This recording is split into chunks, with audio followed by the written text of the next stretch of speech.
didn't know what it was called, but I was glad when you called. I called you back. And no one could predict what one drink could lead to. That kiss on your neck. I almost didn't recognize a familiar look in faraway eyes. Okay, so you know how this works, right? We've got a real interesting one this time. Uh-huh. This is the Muse.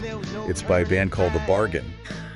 Cool. And we have some lyrics for this one. All right. We actually have, looks like a YouTube transcript that somebody put up. Nice. So that's pretty cool. We'll see what we can find out about this song. Yeah, The Muse. Intriguing title. I'm excited. Yeah, and, you know, I was looking this over, and this is one of those songs where it just drops you right into, like, the middle of a story. Yeah. And there's no real resolution at the end. Okay. So, like, one of the lines that really kind of stuck out to me was, I didn't know what it was called, but I was glad when you called. Oh, wow. You know? Yeah. And it's like, we're just right there. Immediately in it. In the middle of this situation. Yeah, there's this tension there already. Yeah. Like you said, just kind of being dropped right into the middle of something. Yeah. What do you think's going on there? Well, you know, it sounds like there's this muse, this person, this subject of the song that the speaker is, you know, drawn to.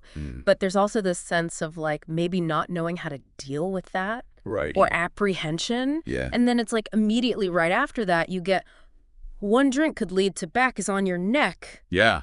You know, so it just gets so physical so quickly. I was like, whoa, okay, there's some stuff going on here. There's definitely like a physical attraction there. Yeah, definitely a desire that maybe the speaker is, you know, kind of hesitant about, but also kind of can't resist. Right. And then like right after that too is no turning back. Oh, yeah. You know, so it's like a warning. Yeah. Like a warning sign, like, oh. Right, like there's this push and pull that's happening in these lyrics. Like, it's really fascinating. So do you think this is like a love triangle or... Oh, that's a good question. Or just a, you know, somebody that met somebody and... A misconnection, kind of. Yeah, and is like thinking back on it. Yeah. It's totally possible. And, you know, that ambiguity is part of what makes this song so interesting. Yeah. It's like you're left wondering what really went down between these two people. Yeah. Like, what's the backstory? Yeah. You know, and the song doesn't really give you all the answers. And I think that's cool. It lets you kind of fill in the blanks with your own imagination. Right. You know, and the recurring thing with the kiss on the neck. Yeah. And that's interesting, too. It's like obviously a physical thing, but it also feels symbolic. Right. Like a symbol of intimacy and maybe even possession in a way. Yeah, like a stolen moment or something. Yeah, exactly. You know, and then a little bit later on, it's talking about a young muse in time. Yeah.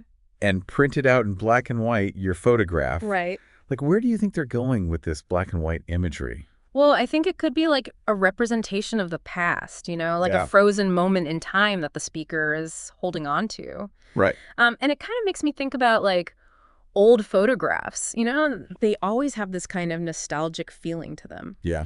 And, you know, it's interesting because the music itself is really melancholic, too. Right. With those minor chords, you know, and that really emphasizes the whole mood of the song. Yeah. And then, you know, it also goes on to talk about all this visual stuff, too. Oh, yeah. The imagery in this song is incredible. Yeah. Like sunset turns to sunrise in the lowlands, and then your sad eyes on the rocks, on the sand, on the shoreline. Wow. Like you can just see it, you know. It's like a movie playing in your head. Yeah.